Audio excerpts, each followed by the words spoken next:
everyone, today I'm going to be giving you my updated opinions on Beyonce's Cowboy Carter album. Now, I did do a reaction to the album upon release. I'll throw it up in the cards right here if you want to watch it. It'll be at the end of this video and link down below in the description. That way you can kind of see my first thoughts listening to the album. You can watch that if you would like and then see how my thoughts maybe changed just a little bit. And let's get into it. The first track is American Requiem. I think that this is a phenomenal opening track. Definitely has to be one of her best openers for sure. I feel like it's powerful. It makes a statement on what the album is going to be. The vocals on here are just sublime to listen to, and just the arrangements and everything that's going on there. I really like the progression of the song. I like the production. Like, this is going to be one of my favorites on the album for sure. And now to some of my favorite lyrics on the song. Can we stand for something? Now is the time to face the wind.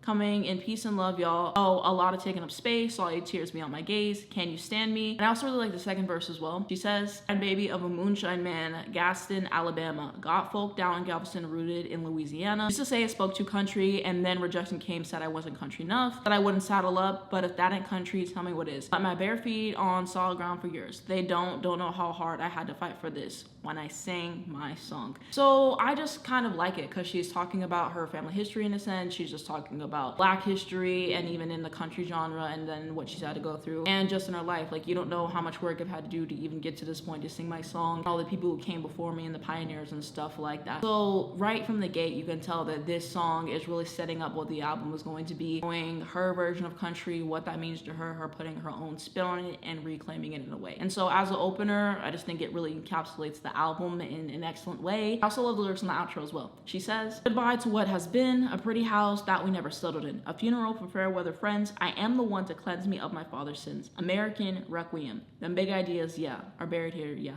Amen." And I think there's a lot lyrically going on in the song, and all the way throughout the album. I'm sure there's some stuff I haven't even found out, and some stuff that's up to interpretation, but I'm loving everyone's dissections of everything that's going on in the album and learning more, because I think there's a lot of lyrics to this album to kind of get into. Now on to track 2, Blackbird, featuring Tanner Adele, Brittany Spencer, Tierra Kennedy, and Raina Roberts. And so this is a cover of the Beatles song Blackbird, and as I said before, I am a huge Paul McCartney fan. He's one of my favorite artists of all time, and so I feel like this was pretty significant to have on the album just because of what the song was originally about the civil rights movement. And he said Blackbird is a black girl because he's British, and that's kind of like the tie in there. And for him to release that song in '68, he was kind of ahead of his time in that respect, and I appreciate what he did with that song originally and the meaning behind it and all that stuff. And then so for Beyonce to put it on her album and just kind of talk about struggles black people have went through as a collective, when we're just talking about that aspect, and then to have other up and coming country artists be on that song and sing that with her, I think is actually quite significant. And so I just really love the vocals and the arrangements on there. I love listening to it as well. I thought it was cool how all of them got like little tattoos as well to kind of match each other to celebrate this moment, because this is a huge deal. But I really like this on the album. I can appreciate it. Gave his stamp on it, of course. So, and it really ties into what she's talking about this album. You really have to acknowledge the roots of how we got to where we are today and talk about the significance of that. Now on to track 3, 16 Carriages. As I said before, I like the song. I wasn't playing it a whole lot before the album came out.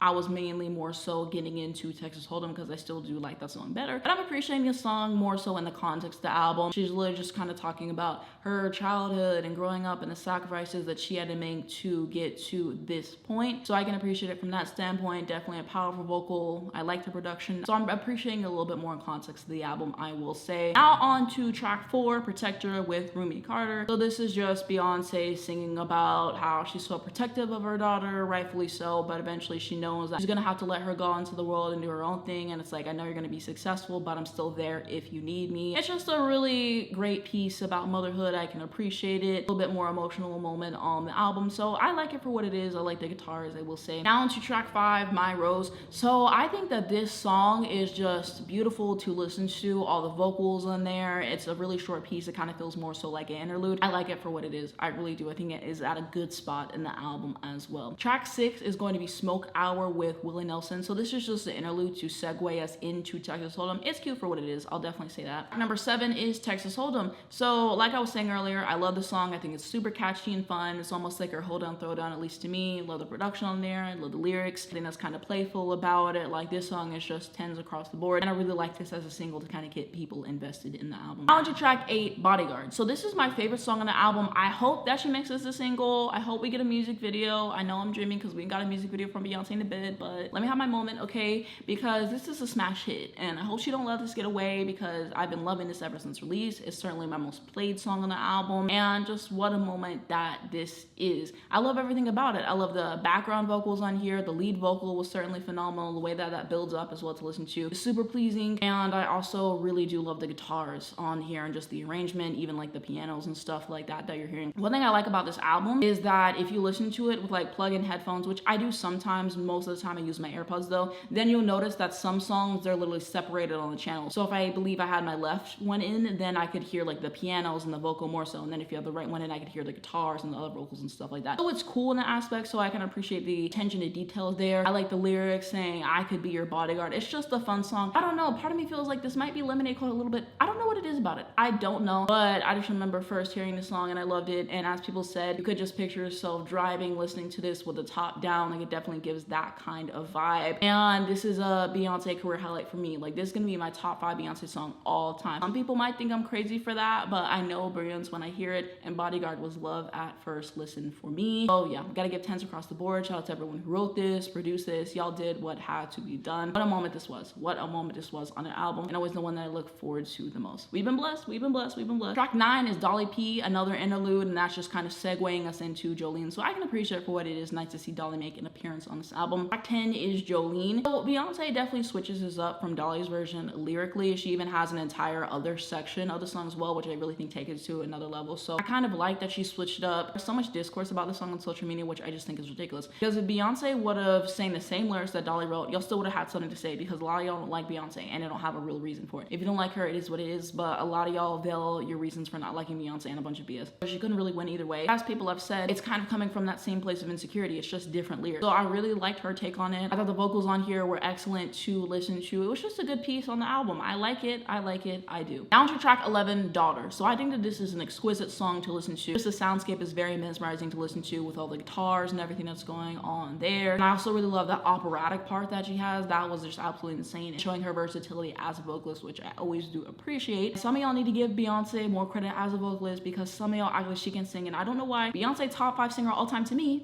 Lyrically, there's just so much to appreciate as well. I really love the progression of the song, if nothing else, and there is kind of a darkness to it, which I also really love. So definitely a great moment on this record for me. On to track 12, Spaghetti, featuring Linda Martell and Shabuzi. So on my reaction, this song just threw me so far off, because this is mainly a country album, and I just wasn't really expecting something like this to be on there, so it just threw me off. I was like, let me listen to it a few more times, see how I feel about it. It grew on me, honestly. Like, second, third listen, I was like, okay, like, I've got used to it, and so I like Spaghetti for what it is. I truly do, and especially like that little ending part whenever they're like stars to the moon, like that entire part, and just the vocals there. Shabuzi has this part, and then Beyonce vocal over top of that. Yeah, that's like my favorite part of the song. It's kind of nice to have that break up from what the song originally was and kind of transition it to the next song. And as Beyonce has said, this isn't a country album, this is a Beyonce album. I'd say like 80-90% of the album really is country, and then we have a couple moments where she's kind of genre blending, which I actually really do like. This is one of those moments there. So I've come around on Spaghetti. I can officially say that I do like the song. I can appreciate it on the album. Now to track 13, Alligator Tears. I think this is a great record to listen to, especially the guitars and the detail with the instrumentation is there. I really like the vibe of this song overall, and the lyrics are really interesting. She says, you say move a mountain and I'll throw on my boots. You say stop the river from running, I'll build a dam or two. You say change religions, now I spend Sundays with you. Something about those tears of yours, how does it feel to be adored? How does it feel whenever anything you basically say goes, and I'm kind of always bending at your will, basically always playing victim and trying to guilt trip me? At least that's how I interpret it. And so I appreciate what it is just from the soundscape alone, and I think it's a pretty great song. Track 14 is Smoke Hour 2 with Willie Nelson. Again, cute for what it is. It's just another interlude. Track 15, Just for Fun, featuring Willie Jones. So like I said, with the title, I was expecting it to be a lot different than it actually was. It's actually kind of depressing if you like read through the lyrics and everything, and I like the feature on it. I mean, it's good for what it is. Honestly, this is probably one of my least favorites on the album. It's not a bad song. I just think that there's so much excellence on the album that some stuff just doesn't meet up to the standard, and that's my honest opinions on the song. So it might be a skip for me, honestly, just because I want to get to other stuff quicker, but it's not a bad song by any means. On to track 16, Two Most Wanted, featuring Miley Cyrus.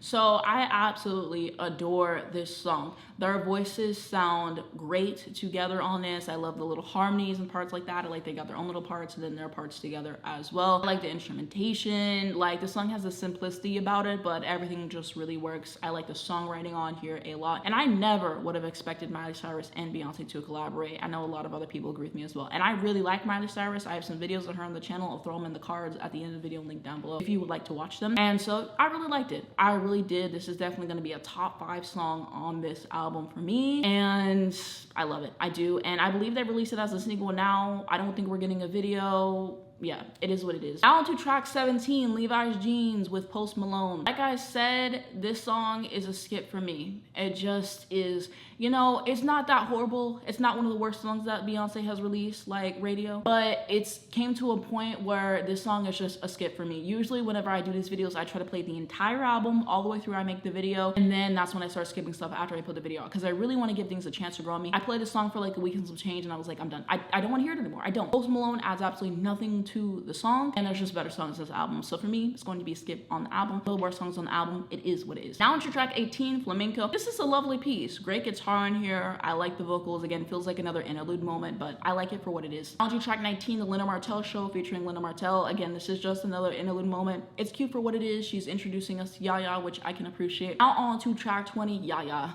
This is for the B-Day girlies. You stand B-Day, you with me, because B-Day, one of my favorite Beyonce albums. Somebody will do a little bit too much on it. And this one just reminds me of the pure unbridled energy that we got on B-Day with the album hit after hit after hit. I made a whole video on B-Day. I'll throw it up in the cards if you would like to watch that. There's so much joy listening to Yaya. I really love the vocals on here, and I really like how she changes up her vocal inflections and deliveries there. It's just so pleasing to listen to as well. Production here is on 10. But yeah, this 10 out of 10. This is definitely going to be one of my favorite songs on this album, and we needed Yaya. We really did. I believe this is one of the songs that got added a little bit closer to the end of her making this album, and she's so real for that. She listened to this album and said, you know what, we need Yaya. And thank you to everyone who put this together. Thank you for everyone who did, because what Yaya has done for me, I can't thank you enough. I really can't. I also really like the Good Vibrations interpolation from the Beach Boys. That was a nice moment where she says B-E-Y-N-C-E, and then when it transitions into the song, all the different sections of the song, it's so masterful the way that they did this with the production, but it's just excellent. It really is.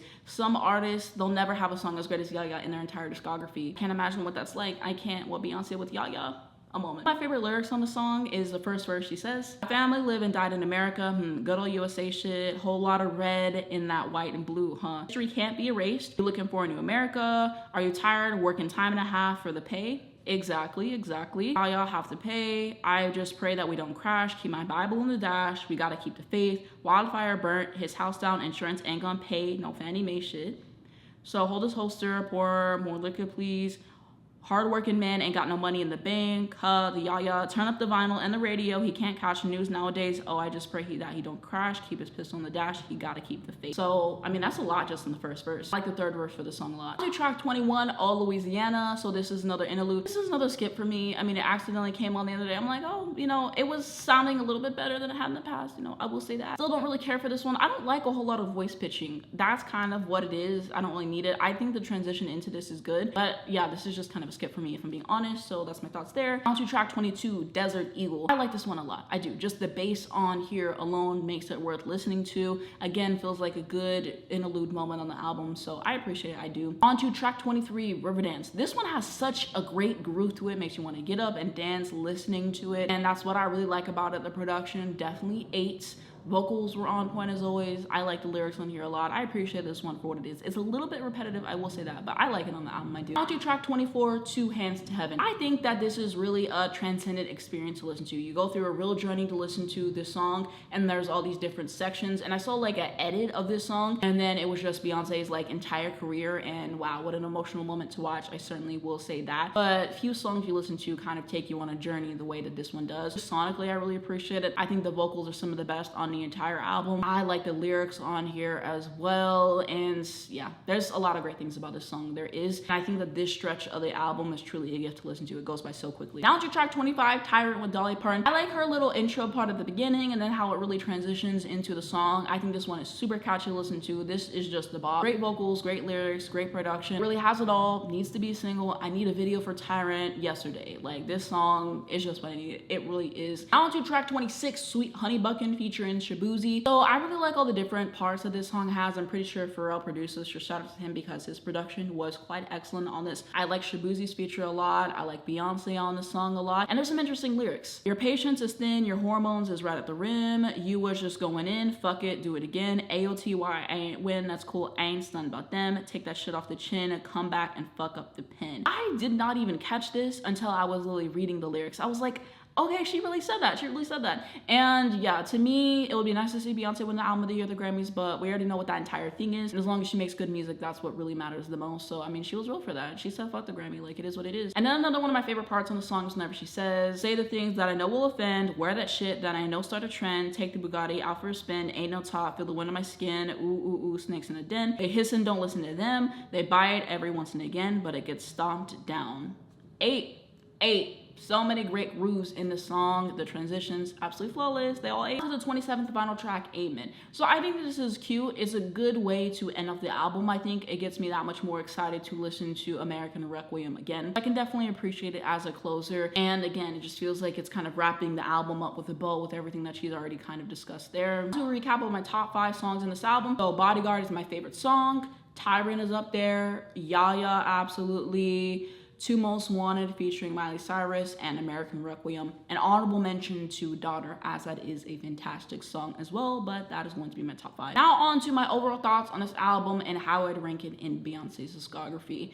So I think that this is just an excellent album. What I really appreciate with Beyonce and her albums is that she doesn't have a bad album. She really takes what she does seriously, and you can tell that there's just so much thought behind these albums with the samples that she's doing, with the songwriting, with the production, with the sequencing. Like, this is a very cohesive effort, as was Renaissance. And so for her to make an album that's really reclaiming her country roots and just talking about what that means to her, and also the genre blending and just all the little different things that there are with the lyrics, with the people that she had worked with in the collaborations, with the interludes, like the entire album is so well thought out and it's very intentional. And that's what I like about this album, is that Beyonce not only got you to kind of see her perspective on this and kind of reclaim it in her own way, she's putting on some great Black country musicians and giving them that opportunity to shine and for them to have a little bit of notoriety. So there's just so much effort that's put in there that I really appreciate. Shout out to all the songwriters, shout out to all the producers, everyone who's behind this album. I truly appreciate you for your contribution to this, because it's just an excellent album. And like I said, there's just so much food for thought, even lyrically, and then when you learn a little bit more about the samples and her history and all these things that she ties in, I just think that it's super cool to listen to. This album, I liked it on first listen. I feel like I said it was a great album, probably gave it a 7 out of 10, somewhere around there, maybe 6 out of 10. And the more that I sat with it, like Renaissance, I'm like, this is a top 2 Beyonce album for me, for sure. And so with this and Renaissance, it's honestly really hard for me because I listened to Renaissance so many times. I love Renaissance, so part of me, I'm kind of not ready to let it budge from that #1 spot yet. Part of me is like, maybe it is better than Renaissance, I don't know. So maybe they might be tied at #1, maybe Renaissance is 1 and this is 2. I don't really know, but I can definitely say that for me, this is a top 2 Beyonce album for sure. Definitely mind-blowing, and that's what I appreciate that Beyonce does,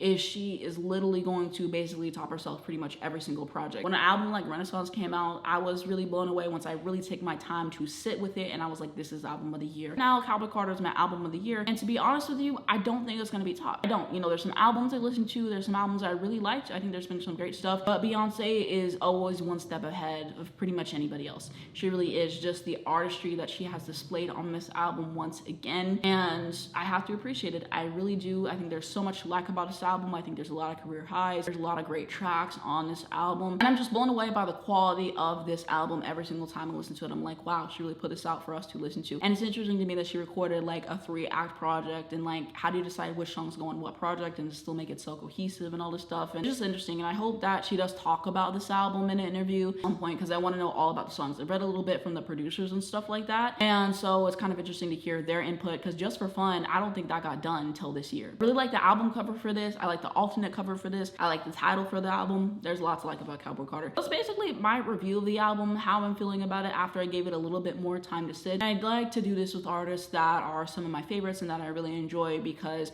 some people's work deserves a little bit more time to sink into. It deserves another glance, and Beyonce is certainly one of those artists for me. I'm gonna do a video like this for Renaissance as well, so I'll link that in my Beyonce playlist down below if you would like to see my updated opinions on that album and stuff. And so if you guys wanted to see more videos on Beyonce, I'll throw them up in the cards so you guys can watch them. It'll be at the end of this video and linked down below in the description. And I have videos on B-Day and a bunch of other stuff. I want to do some more Beyonce videos in the the future. That's my updated opinions on this album. Let me know what you guys think down below. What are your favorite songs on the album? Do you agree with me? Do you disagree with me? How will this rank in your favorite albums of the year so far? I have to know, and let's continue that conversation about Cowboy Carter because I'm loving the album. Also, I wanted to say I am wearing my The Reed sweatshirts, and I had to do it. I had to do it because if you know one thing about them, they love Beyonce, so I thought it'd be fitting to finally wear them for once whenever I discuss Beyonce. That is going to be it for this video. Thank you so much for watching. If you did enjoy it, give it a like down below. It helps me out a lot in YouTube algorithm. I very much appreciate it. You can subscribe if you'd like to see more videos like this. If you hit the bell, you get notifications to your phone when I post. You're not missing brand new videos come out. This link down below in the description will be my second channel. A lot of it is me reposting TikTok content, but not all. There's some stuff I like to keep just for TikTok, so if you want to see everything I'm doing on TikTok, then you can definitely go follow me. But you know, I talk about it all. A lot of it is music conversation. So I did a video recently and I was kind of talking about has Adele had musical growth or not. I made a video on why I think Olivia Rodrigo is so successful. I shared my favorite songs of the 2000s, like stuff like that, general music conversations, so you guys can check out my stuff on there. And then also I've done sports content sometimes, so I talked about my thoughts on the 2024 NFL draft. I talked about why I love the sport of basketball. Like I just post whatever I want in there. There's no set content or upload schedule. It's just a lot of fun. So if you want to see another side of me, you guys can definitely check out that channel. Thank you so much for 700 subscribers, by the way, on that channel. It means a lot. We are growing at a really fast rate over there. I've been posting every single day, not missed a day this year, which I'm really proud of and working really hard to keep up. And I've been pretty consistent, haven't missed a day since December, and I only missed one day in November, so I'm really on fire. So definitely go check me out on the second channel if you'd like to see more of me. It'll be the first link below. I'm also going to have my Twitter accounts linked down below in the description. I'm active on there every single day if you'd like to follow me. Instagram, Spotify, my TikTok accounts, as mentioned, my Airbuds account. So if you want to see what I'm listening to in real time, you can check that out, as well as at least educate you guys on important situations. Free Palestine. This is something that we must educate ourselves on. If you want to learn more or donate to the cause, I'll have links down below in the description for that. But thank you so much for watching this video, and I'll see you in my next one.